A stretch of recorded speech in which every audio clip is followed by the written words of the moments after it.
سورہ لہب مکی صورت ہے۔ ہجرت سے پہلے اس کا نزول ہوا۔ قرآن پاک کی ترتیب کے اعتبار سے اس کا نمبر 111 ہے۔ قرآن پاک کے نازل ہونے کے اعتبار سے اس کا نمبر 6 ہے۔ اس میں 5 آیتیں ہیں، 1 رکوع ہے، 20 کلمات ہیں اور 77 حروف ہیں۔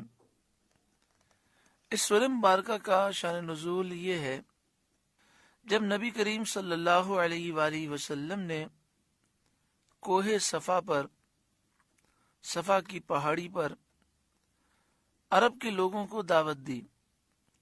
ہر طرف سے لوگ آئے۔ حضور صلی اللہ علیہ وآلہ وسلم نے ان سے اپنے صدق و امانت کی شہادتیں لینے کے بعد فرمایا، انی لکم نذیر بین یدی عذاب شدید۔ یعنی پہلے تو آپ صلی اللہ علیہ وآلہ وسلم نے فرمایا کہ تم میرے متعلق کیا کہتے ہو؟ لوگوں نے کہا آپ سچے ہیں، آپ امانت دار ہیں۔ آپ نے فرمایا اگر میں کہوں کہ اس پہاڑی کے پیچھے ایک بہت بڑا لشکر ہے، وہ تمہیں تباہ کر دے گا، تو کیا تم میری بات پر یقین کرو گے؟ انہوں نے کہا بالکل یقین کریں گے، کیونکہ آپ سچے ہیں۔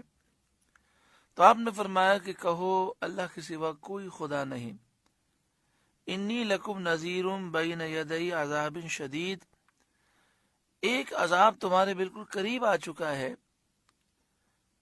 میں اس عذاب سے تمہیں ڈرانے والا ہوں۔ اگر تم نے توبہ نہ کی اور بتوں کی پوجا نہ چھوڑی تو یہ عذاب تمہیں برباد کر دے گا۔ اس پر ابو لہب نے حضور صلی اللہ علیہ وآلہ وسلم سے کہا تھا کہ تم تباہ ہو جاؤ، کیا تم نے ہمیں اس لیے جمع کیا تھا؟ اس ملعون نے جب یہ بے ادبی کی، اس پر یہ سورت شریفہ نازل ہوئی۔ اللہ تعالیٰ نے اپنے حبیب اکرم صلی اللہ علیہ وآلہ وسلم کی طرف سے جواب دیا۔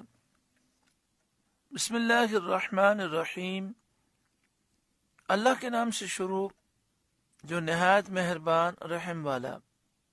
تبت یدا ابی لہب وتب، تباہ ہو جائیں ابو لہب کے دونوں ہاتھ اور وہ تباہ ہو ہی گیا، وتب، اور وہ تباہ ہو ہی گیا۔ ابو لہب کا نام عبد العزیٰ ہے، یہ عبد المطلب کا بیٹا اور سید عالم صلی اللہ علیہ وآلہ وسلم کا چچا تھا۔ بہت گورا خوبصورت آدمی تھا، اسی لیے اس کی کنیت ابو لہب ہے۔ ابو لہب کے معنی ہوتے ہیں شعلے والا۔ چونکہ اس کا چہرہ بہت چمکتا تھا، خوبصورت تھا، گورا تھا، اس لیے اس کو ابو لہب کہتے تھے، اور اسی کنیت سے وہ مشہور تھا۔ یہاں دونوں ہاتھوں سے مراد اس کی ذات ہے۔ تبت یدا ابی لہب وتب، تباہ ہو جائیں ابو لہب کے دونوں ہاتھ اور وہ تباہ ہو ہی گیا، یعنی ابو لہب کی ذات تباہ ہو جائے، برباد ہو جائے، اور وہ برباد ہو گیا۔ ما اغنا عنہ مالہ وما کسب، اسے کچھ کام نہ آیا اس کا مال اور نہ جو اس نے کمایا۔ اسے کچھ کام نہ آیا اس کا مال اور نہ جو اس نے کمایا، یعنی اس کی اولاد اسے کام نہ آئی۔ مروی ہے کہ ابو لہب نے جب پہلی آیت سنی تو کہنے لگا کہ جو کچھ میرے بھتیجے کہتے ہیں اگر سچ ہے تو میں اپنی جان کے لیے اپنے مال اور اولاد کو فدیہ کر دوں گا۔ اس آیت میں اس کا رد فرمایا گیا کہ یہ خیال غلط ہے، اس وقت کوئی چیز کام آنے والی نہیں۔ سیصلی نارا ذات لہب، ان قریب دھستا ہے لپٹ مارتی آگ میں وہ، یعنی ان قریب یہ بدبخت اس آگ میں دھسے گا جو شعلے مارنے والی ہے۔ اب دیکھیں ابو لہب نے نبی اکرم صلی اللہ علیہ وسلم کی گستاخی کی تو اللہ تعالیٰ نے کیسا سخت جواب دیا۔ اللہ کو یہ محبوب ہے کہ محبوب کبریا صلی اللہ علیہ وسلم کی جب بھی گستاخی ہو تو سخت جواب دیا جائے، اور گستاخ رسول کی سزا صرف و صرف موت ہے، اس کے لیے بربادی ہے۔ وامرأتہ، اور اس کی بیوی ام جمیل بنت حرب بن امیہ، ابو سفیان کی بہن، جو رسول کریم صلی اللہ علیہ وآلہ وسلم سے نہایت عناد اور عداوت رکھتی تھی۔ حضرت ابو سفیان بعد میں ایمان لے آئے اور نبی اکرم صلی اللہ علیہ وآلہ وسلم نے ان کے ایمان کی تصدیق فرمائی۔ یہ ابو سفیان کی بہن حضور سے بہت دشمنی رکھتی تھی، باوجود اس کے کہ یہ بہت دولت مند اور بڑے گھرانے کی تھی، لیکن سید عالم صلی اللہ علیہ وآلہ وسلم کی دشمنی میں انتہا کو پہنچی تھی کہ خود اپنے سر پر کانٹوں کا گٹھا لا کر رسول کریم صلی اللہ علیہ وآلہ وسلم کے راستے میں ڈالتی تاکہ حضور صلی اللہ علیہ وآلہ وسلم کو اور آپ صلی اللہ علیہ وآلہ وسلم کے اصحاب کو ایذا ہو، تکلیف ہو۔ اسے نبی اکرم صلی اللہ علیہ وآلہ وسلم کو تکلیف دینے کی اتنی حرص تھی، وہ اس کام میں کسی دوسرے سے مدد لینا بھی گوارا نہ کرتی تھی۔ وامرأتہ، اور اس کی بیوی حمالۃ الحطب، لکڑیوں کا گٹھا سر پر اٹھاتی ہے۔ فی جیدہا حبل من مسد، اس کے گلے میں کھجور کی چھال کا رسہ ہے۔ کھجور کی چھال کا وہ رسہ جس سے یہ کانٹوں کا گٹھا باندھتی تھی۔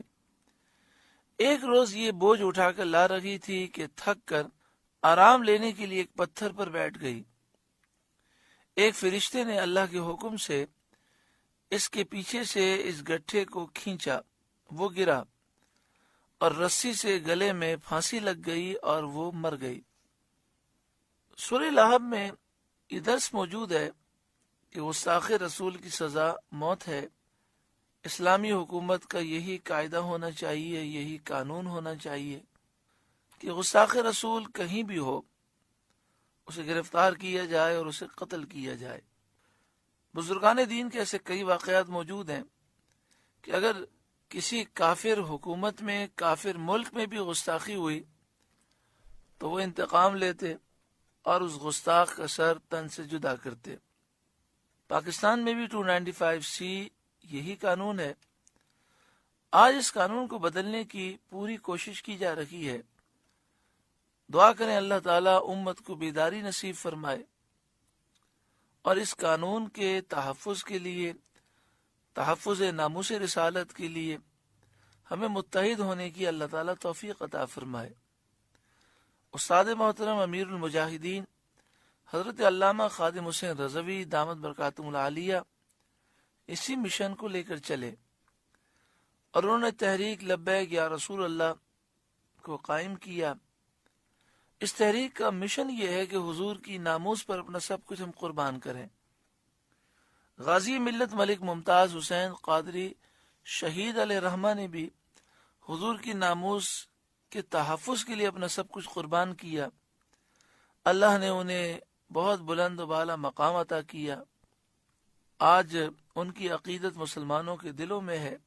غازی تنویر قادری جنہوں نے انگلینڈ میں ناموس رسالت کے تحفظ میں اپنا سب کچھ قربان کیا، اس طرح کے کئی غازیان موجود ہیں، اور یہ دشمنان اسلام کو یہ پیغام دے رکھے ہیں کہ ہم نبی اکرم صلی اللہ علیہ وآلہ وسلم کی گستاخی برداشت نہیں کر سکتے۔ اللہ تبارک و تعالی اہل حق کو بیداری، اتحاد و غلبہ نصیب فرمائے۔ سورہ لہب کا درس مکمل ہوا۔ اللہ تعالیٰ اس سورہ مبارکہ کے نور سے ہمارے قلوب کو روشن منور فرمائے۔